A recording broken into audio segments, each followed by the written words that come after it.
How are you? Are you my beautiful? Бүгін сабаққа дайынсыз ба? Көңіл күйлерің қалай?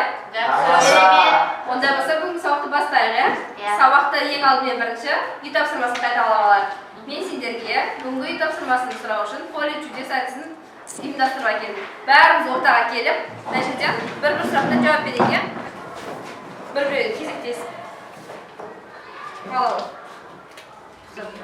Шеттен айналдырайық. Ал, Нұргүл, дайынбыз ба?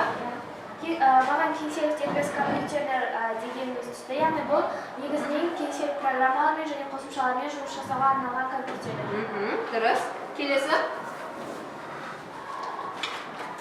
Жауап бергендеріңіз орныңызға отыра берейік. Акустикалық жүйе не үшін қолданылады? Акустикалық жүйе ол программа дыбыс шығару үшін қолданылатын. Акустикалық жүйе дегеніміз дыбыстарды музыка тыңдағанда қолданылатын, дыбыс шығару үшін қолданылатын программа. Everest Ultimate Edition қандай программа? Everest Ultimate Edition деген ол конфигурациялық программа. Отыра ой. Үйге арналған дербес компьютерлер. Үйге арналған дербес компьютерлер олар үлкен қуат пен өнімділікті қажет етпейтін программалар. Келесі. Дыбыс картасы деп дыбыстарды өңдеуге арналған құрылғыны айтамыз. Келесі.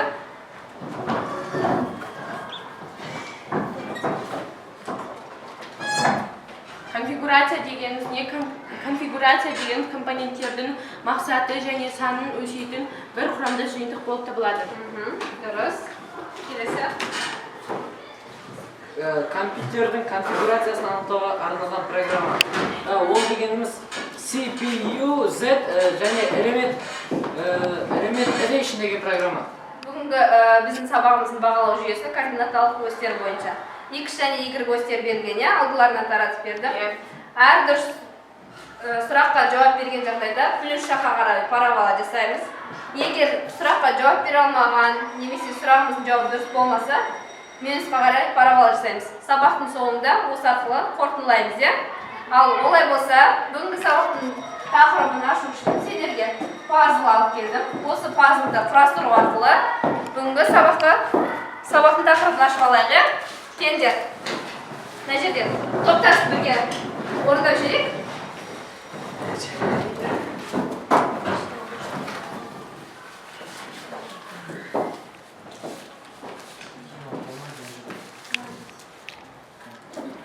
Ал болдық па?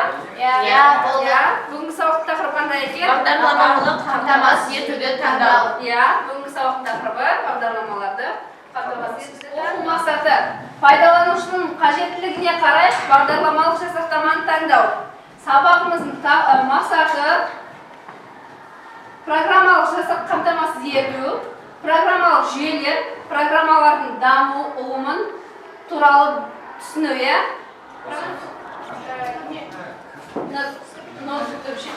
Сендерге майда суреттер шығарып алып келдім. Бұл біздің Қазақстан Республикамыздың ірі мегаполистерінің суреттері берілген. Суреттерді таңдау арқылы қай қала екенін атын табамыз және сол бойынша топқа біргеміз.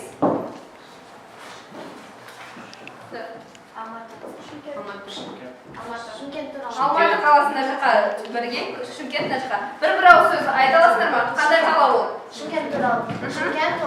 Шымкентте Орта Азиядағы бірінші Диснейленд құрылайын деп жатыр. Алматы арена берілген. Алматы аренада көптеген ойын-сауықтар, дүкендер бар. Бұл жерде уақытты күшті өткізуге болады. Шымкент мына жаққа. Келесі топ Алматы. Ірі мегаполистерінің бірі, мәңгілік ел стратегиясы бойынша екі топқа бөлінді. Ал келесі тапсырма біз топтық жұмыс орындайық. Топтық жұмысқа постер қорғау, нені ала отыр? Ноутбукты алып шыққан. Үшінші топ жүйелік программалық жасақтама, екінші топ инструменталды программалық жасақтама туралы постер қорғаймыз. 7 минут уақыт берем.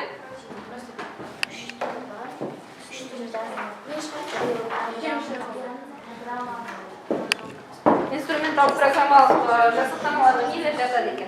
Сол туралы жазыңдар, иә? Келесі топ орындап жатырмыз ба? Микроскоп, Visual Basic.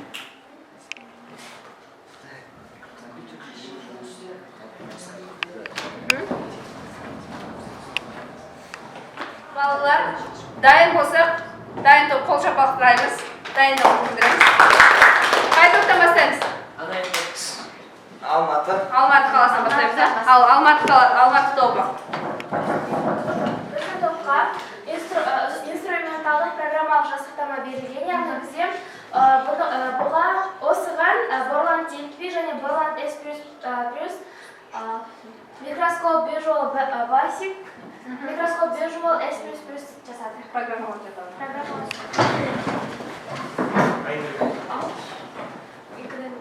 Бізге берілген тапсырма. Жүйелік және инструменталдық, соның жүйелігі бізге түсті. Және де жүйелік программалық жасақтама. Жүйелік программалық жасақтама ол компьютерді басқаруға арналған программа. Және жүйелік программалық жасақтама ол үшке бөлінеді. Операциялық программалық қабықшалар және де Келесі біздің тапсырмамыз, жеке тапсырма, компьютермен тапсырма, иә? Оқулықты ашамыз, оқулықпен жұмыс, жеке тапсырма орындаймыз, иә? Microsoft Word'да кесте құрамыз, берілген тапсырмаларды қай топқа жататынын анықтаймыз.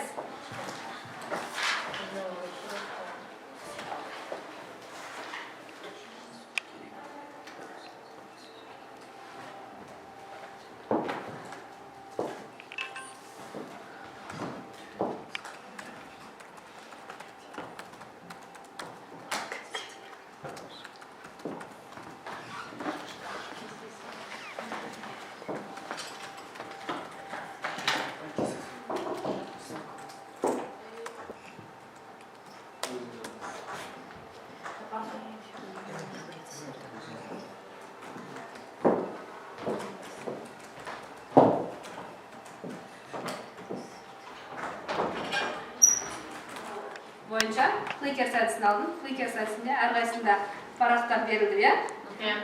Тест тапсырмалары орында оқылады. А жауап болса А, Б болса Б, С, иә? Дұрыс жауаптың әрпі жоғары жақта болу керек. Түсінікті ма? Бірінші тапсырма олай болса, программалық жасақтаманың қанша түрі бар? 1, 2, 3, 4. Қай жауап екенін көтерейік? Мен скринде сауалайын, иә?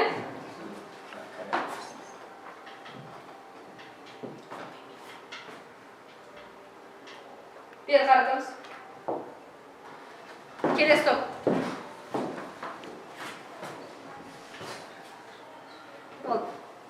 Келесі екінші тапсырма. Программалаудың түрлері Visual Basic, PowerPoint, Adobe Note, Excel. Шымкент тобы қай не? Тез көтеріп. Келесі. Болды. Ал балалар, біздің бүгінгі сабағымыздың мақсатына жетсек, біз әдісті алған едік, аралдар мекені деп, иә?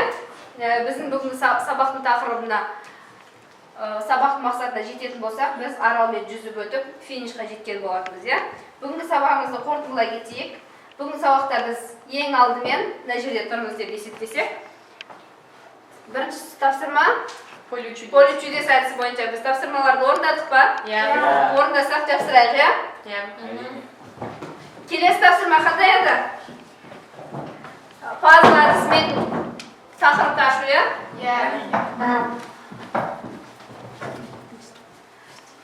Келесі әдіс топтық жұмыс. Топтық жұмыстан кейін жеке жұмыс, компьютермен жұмыс. Одан кейінгі тапсырма плейкер әдісі, иә?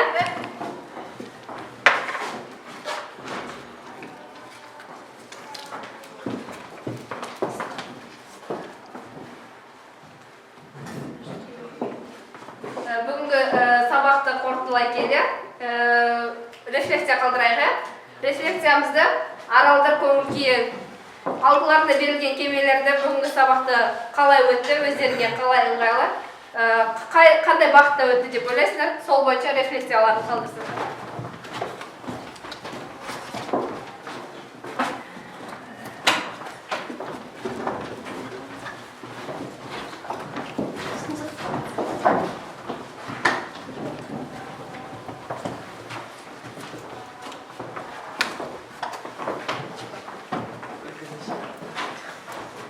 Бағалап өтеге. Алматы тобын Шымкент қаласы қалай бағалаймыз? Не себепті бас бармаға? Себебі жаңағы бұлардың топ ұйымшыл екен байқадым. Кластер әдісінде әсіресе және де сондықтан біз 5 бағасын қойып отырмыз. Келесі Шымкент қаласы бағалаймыз, Алматы қаласы. Дайындалғандарында көрсетті. Ең соңғы аралға келіп тоқтадық, е? Біздің сабақ мақсатымызға жеттік па бүгін? Жеттік, е? Ал егер тапсырма жазып алыңдар, осы бағдарламалық қамтамасыз ету туралы мәліметтер оқып келеміз.